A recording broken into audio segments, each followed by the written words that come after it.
It's the Real News Network. I'm Sharmini Pires coming to you from Baltimore. As it was widely reported last week, President Vladimir Putin of Russia announced last week that Russia will not expel anyone in retaliation for Washington's decision to throw out 35 Russian diplomats and impose sanctions on two of the country's intelligence agencies.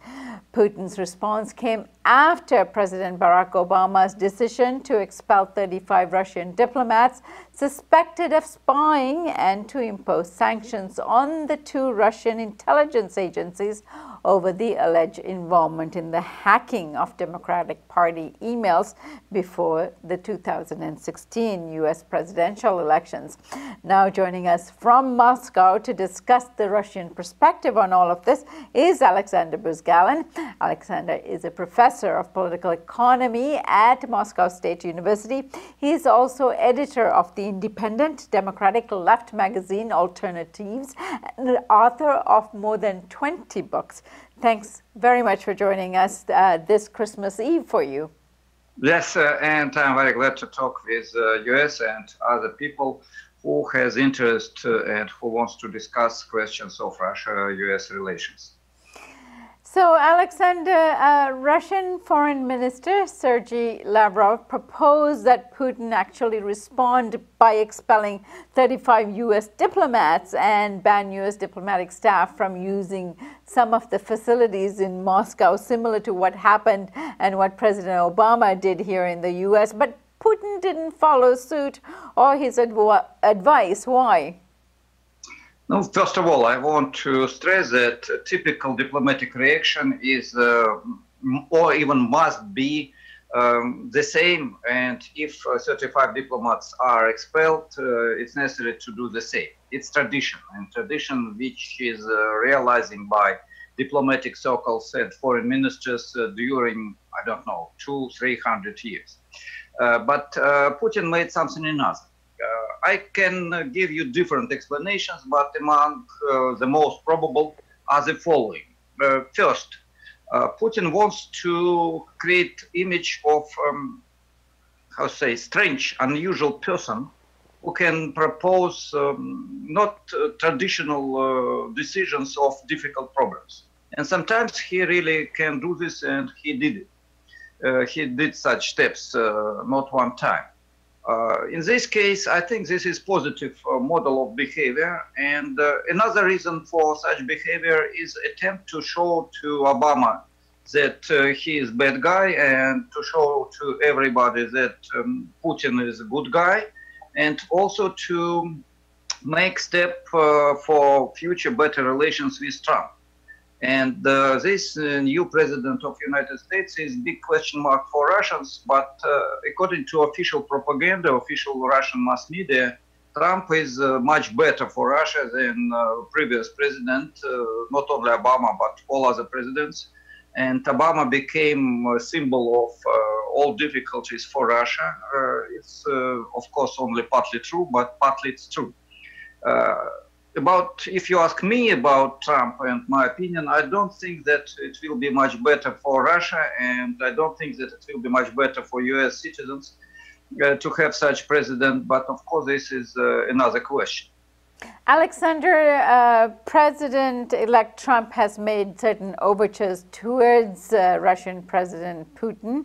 And of course, there's been a lot of discussion and controversy here about how affiliated the new Trump administration is with Russia, including President Trump's financial dealings and Russian oligarchs financing some of his hotels, as well as some of his appointees to his cabinet having had relations with oil contracts and so forth. So Russia and the new administration is going to be closely allied. What is the Russian people's response to all of this that's going on? First of all, in Russia, we have a lot of official propaganda which show that all difficulties in Russia are interconnected, maybe not all, but a lot of difficulties in Russia are interconnected with US negative reaction on our country, US sanctions, and so on and so forth. Really, of course, we have big difficulties and stagnation in economy, growth of social inequality, and so on and so forth. But reasons for this are mainly internal.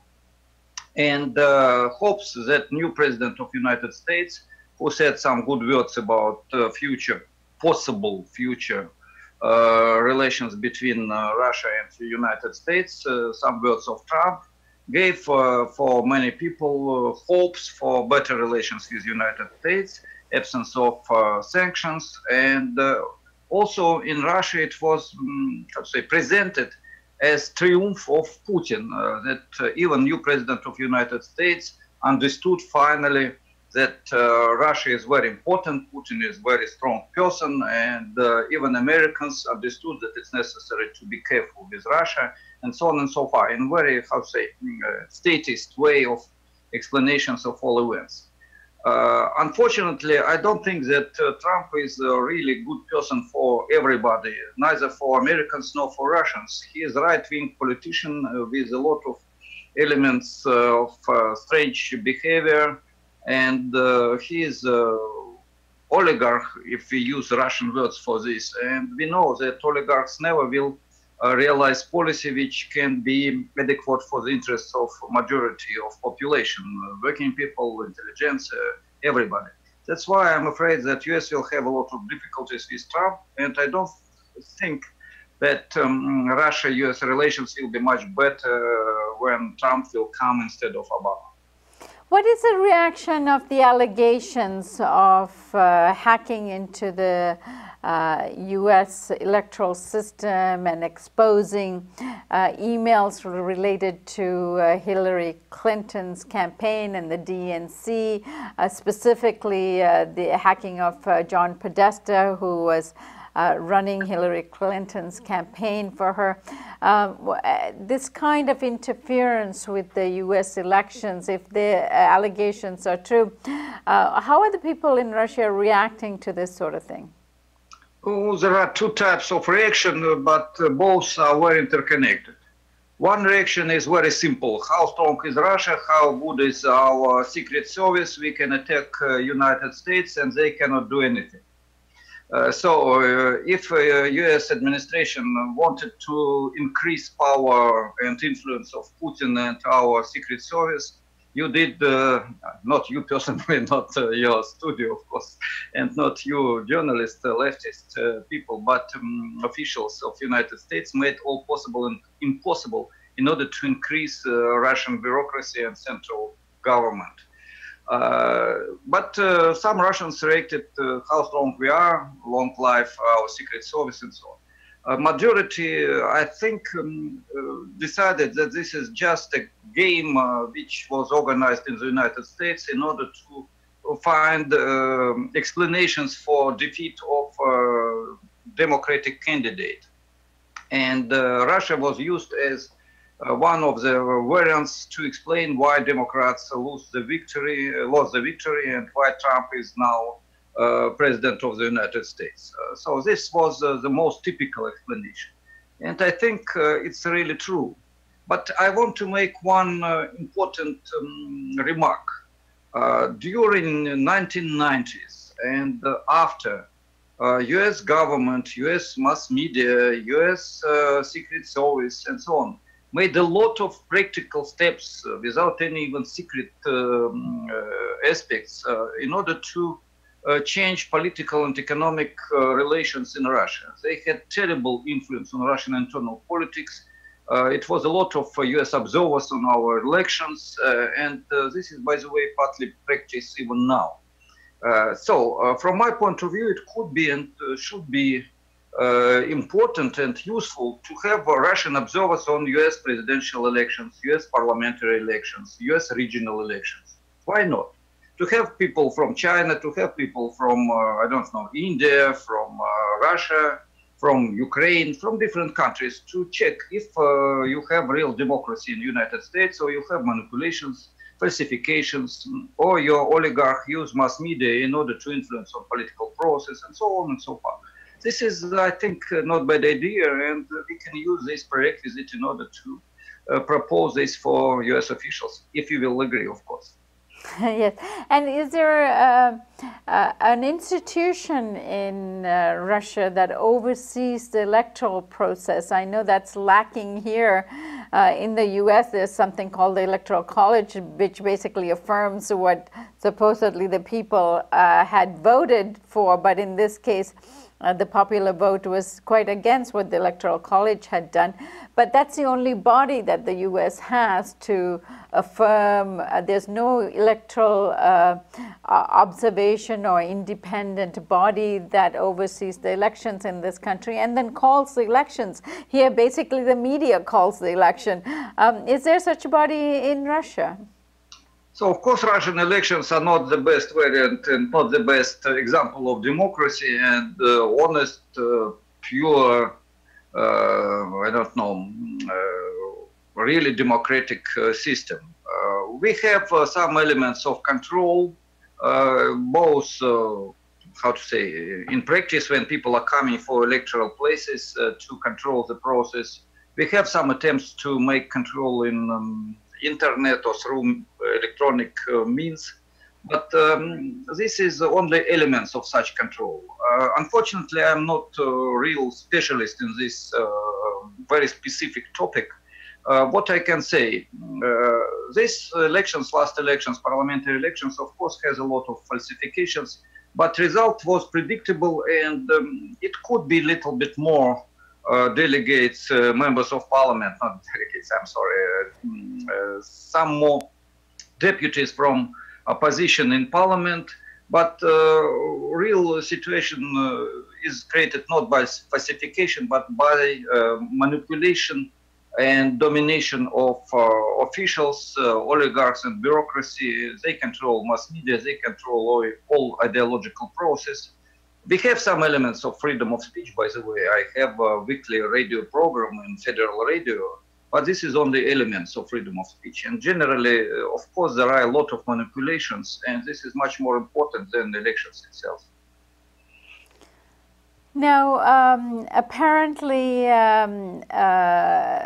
the Russian television programs and so forth, according to some reports in the Moscow Times and a columnist by the name of Maxim Trudolubov, he said that the conflict between the US and Russians are amusing to watch, particularly because it demonizes Russia, and this actually helps Putin in the process. Now, President Putin's going to be running in the 2018 election, I imagine. Yeah, 2018, and how does this come across now? He himself is going to be standing for election, and I think by that time he would have, whether as prime minister or president, he would have been running Russia for almost 20 years. Well, first of all, it's not only Putin. There are a lot of examples in Germany, for example. You had and you have leaders who can run country for 10, 15, 20 years. So it could be in democratic countries with all positive and negative features of bourgeois democracy. But of course, in Russia, we have a much more authoritarian model of political system, and we have partly democratic, partly authoritarian political system now.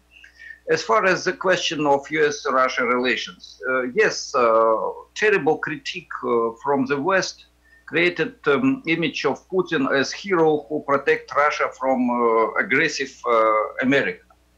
And this is really dangerous for Russians, because idealization of Putin is a negative process.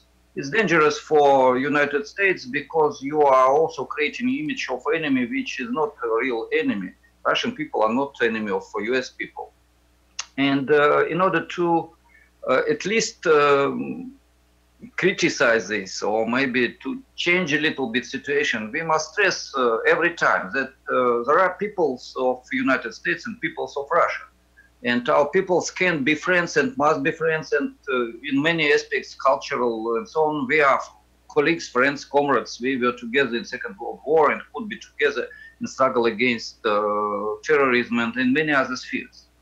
But we have leaders who very often creates real contradictions between our peoples. And this is not problem of personality of Putin, or such personality as Putin, or such personality as Trump, or Obama, or Clinton, or anybody else. This is a problem of ruling circles, both in Russia and in the United States. For them, from time to time, it's profitable to show that US the best friend of Russia. It was very typical for Russia in 1990s. Now it's positive to show that US is enemy of Russia. The same for United States. Gorbachev was the best friend of United States. Yeltsin was also very good friends of the United States. Even Putin 15 years ago was a very good friend, and we were creating initiatives of integration of NATO and Russian forces, something like Friendship for Peace between NATO and Russia. So now you are playing, not you, but US officials, US oligarchs are playing another game.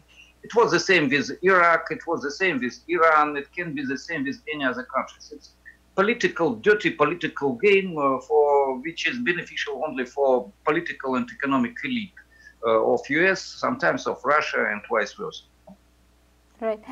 And Alexander, President Putin seems to be hoping that Russian relations with the U.S. will improve under Donald Trump's presidency, particularly given Trump's pick of Secretary of State Rex Tillerson, who is close to President Putin from what we can see from pictures and so forth, various celebrations together.